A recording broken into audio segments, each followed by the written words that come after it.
Bata. Oo, naano agad ako eh. So, ang Tagalog ng purple, lila. Okay? Lila or ube. Next one. Green. Sa Tagalog ng green. Verde. Ano po? Verde. Mali. Ang Tagalog ng green, luntian. Diba? Luntian, no? Kasi yung verde sa Espanyol yun. Okay. Sino nakakakilala kay Dora? Oo. Kilala niyo si Dora?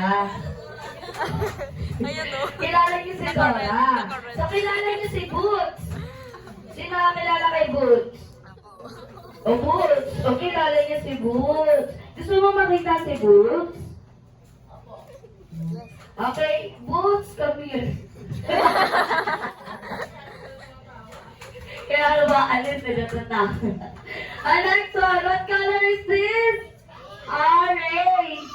Ano ba? Galit ka, bitch. Sa Tagalog ng orange. Ano Tagalog ng orange? Kahit. Kahit yung batang ko hindi magiging orange. Next one. Anong kulay ka? Blue.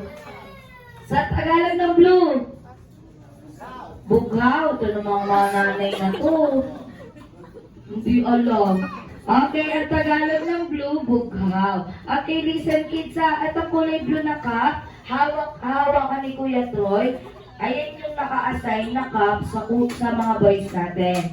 Okay, itong dalawang girls, itong cup na to ang naka-assign sa inyo. So, ang gagawin nyo lang kids is, magko-collect kayo ng maraming coins sa lahat ng bisita ni Illumi.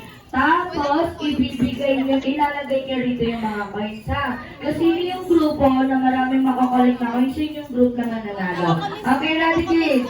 At sa top 3 ha, ready? 1, 2, 3. Collect a coins, go!